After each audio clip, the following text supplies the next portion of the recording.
Athula was feeling tired. The humans, in a stunning reversal of events, had taken over what was now being described as a pocket dimension.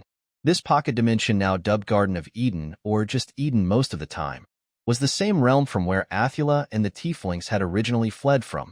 The humans had initially launched a rescue operation to save some enslaved Tieflings. The Beast Tours who were on the receiving end of the operation surrendered en masse, most of the surrenders happening after seeing weapons bouncing off of armored vehicle hulls. This eventually spread to the rest of Eden, and now the humans had an accidental empire, which apparently these Canadians didn't want. Something about history and how they were formerly part of an empire, and it was the only empire in human history to peacefully collapse, but it did collapse. So instead, the Canadians were trying to teach the Beast Tours how to integrate into human society, and were lobbying some government called the United Nations to get the Beast Tours recognized as a member country. On the plus side, the integration of the Tieflings had been a roaring success thanks in large part to the discovery of human subspecies. After genetic testing that revealed the Tieflings shared very similar DNA to humans, and the fact that their supposedly non-human features were now pretty close to human features, after taking into account the new and expanded definition of human features, Tieflings were officially recognized as another subspecies of human. Granted, there was people who complained about the new definitions of what was considered human, but after the scientists challenged them to pick the subspecies members out of the lineup, and they not only consistently got it wrong but picked the racist options from the lineup, well, their opinions didn't hold much weight after that.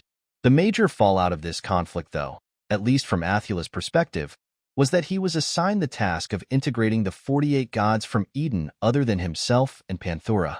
Panthura apparently being the only god beside himself to have a human form at the moment. Granted, Panthura's was apparently based on a subspecies that only existed in human fiction and was known as a catgirl. Her bonded human was overjoyed when he found out that she had made this modification to her manifestation. Athula, meanwhile, resembled one of the Tieflings. Their declaration as a subspecies of human meant that him maintaining this form didn't contradict being a human god, which apparently Panthura was as well. Athula was in the domain space of the planet Earth, and while something in the back of his mind was niggling at him about that, he couldn't quite place it at the moment, so it would wait for later.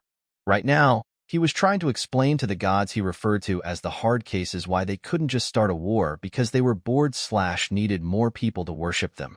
Most of the hard cases were some variety of a god of conflict. Some were only a god of a skirmish or other small-level fighting, but some were gods of outright war. Normally, that would have made them some of the most powerful gods in an area. Except being a god of humans made you so much more powerful than just a god of Beast Tours.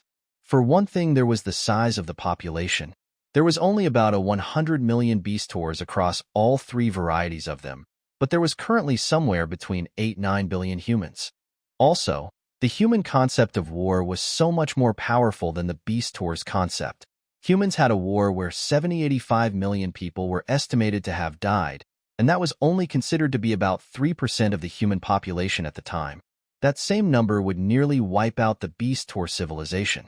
So yeah, being a god of humans meant that even if you hadn't yet established a specific domain to be worshipped for, you were still easily 6–7x stronger than a Beast Tour god with a domain. Multiply that by 10 for a Beast Tour god who didn't have a domain. This actually meant that Panthura was stronger than Athula, because on the suggestion of her bonded human, she had adopted a domain. Athula wasn't exactly sure what a geek or weeb was, but apparently there was enough of them amongst the world population, and they recognized her manifestation as being in line with their ideals enough that she was now a quite powerful goddess. Fortunately, she was perfectly willing to work alongside Athula without complaint, acknowledging that he had seniority for whatever that was worth. It helped that she was renowned amongst the gods of Eden for her knowledge of social interactions, and that she put that to good use. Her blessing to her followers granted them improved abilities in social interactions, something the majority of them usually found difficult. And it helped because Athula was seriously lacking in that department himself, and he knew that it showed whenever he had to interact with the mortals or other gods.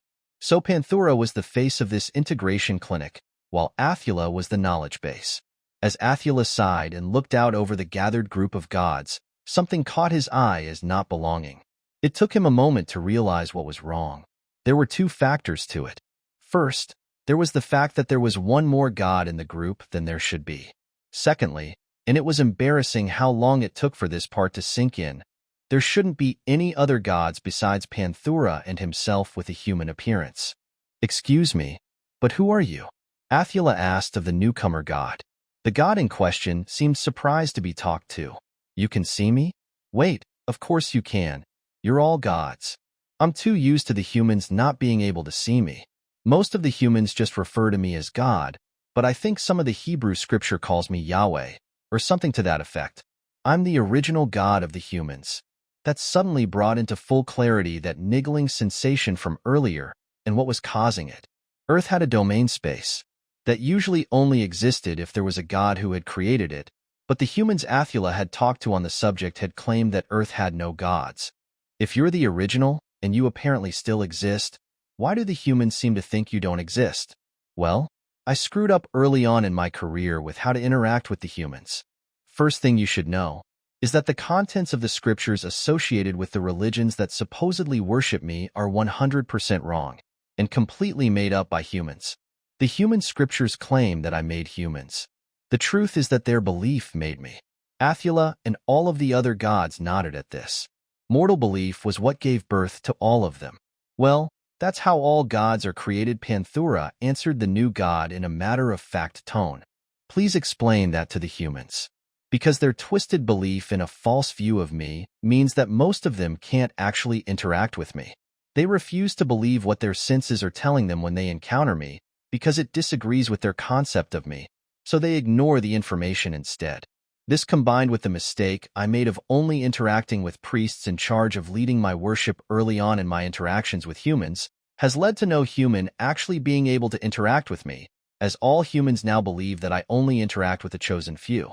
Athula winced at this revelation. Yeah, mortals in general will try to seize power over mortals.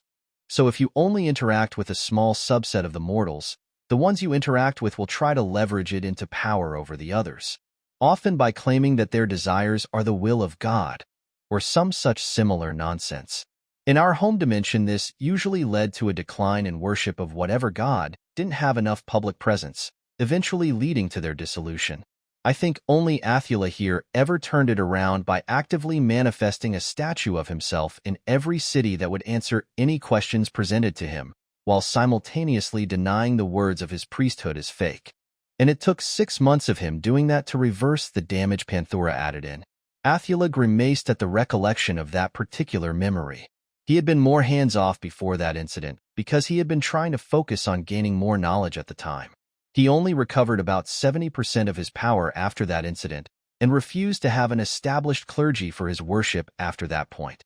On the plus side, the humans' modern communications should make spreading your efforts to the world much easier if we can just break whatever influence your current priests have. Athula tried to make the newcomer feel better about the situation. Really? I have to break the influence of my current clergy? Well, I'm shoot out of luck then. Ever heard of Christianity? Was the newcomer's downcast reply. Athula started. He had heard of Christianity, but he hadn't realized that there was an actual god associated with it, because most of the things attributed to the god of Christianity weren't possible for an actual god. You weren't kidding when you said all of the related scripture was made up. No god is capable of the acts the humans describe in that scripture. That's the crazy part. None of the stuff described happened, but because of human belief, I'm actually capable of it. For short periods of time, before all of the information from being omniscient overwhelms me. The humans forgot that all-seeing and all-knowing requires sufficient processing power to go with it. Although the modern humans have started to figure it out thanks to their computers and the amount of data they handle. As humans develop better data processing, so do I. I can maintain my omniscient state for 3x as long now as I could back during their Renaissance period, for example.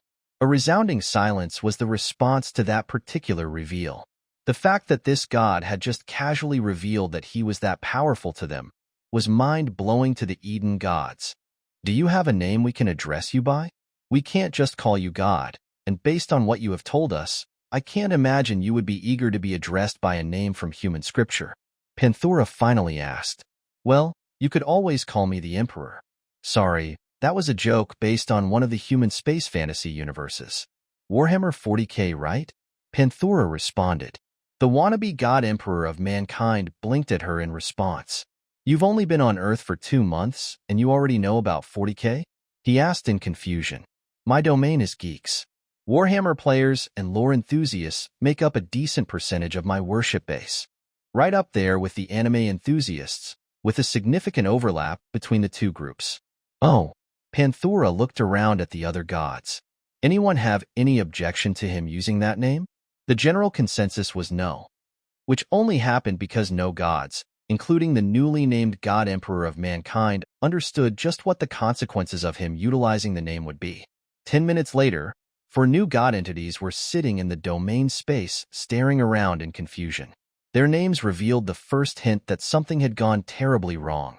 They were Korn, Cinch, Nurgle, and Slaanesh. Panthura and the Emperor had a horrified look on their face when they realized. Somehow, despite no humans being informed of the name change, it had resulted in things from the Warhammer 40K universe becoming very real. Fortunately, the friendly reception by all of the present gods, plus the limits of what human belief could achieve, meant the newly spawned Chaos Gods were not inherently evil. Unfortunately, the same could not be said of the Tyrannid fleet that spawned at the edge of the solar system. The combined force of all of the gods, including the new Chaos Gods, destroyed the fleet.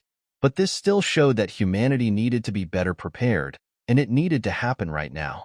Shortly after humanity was informed of these latest developments, another change amongst the gods appeared. This one being Athula gaining the mantle of Machine God, and suddenly having his appearance and name change. The Emperor laughed and said this meant the machine cult of Mars must have started up.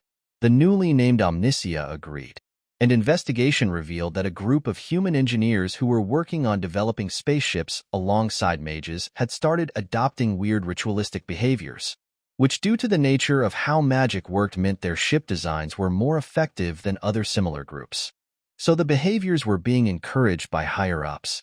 Fast forward 3 months and Mars now belonged to this cult, although no one could quite figure out how they got ownership of the planet. It just kind of happened.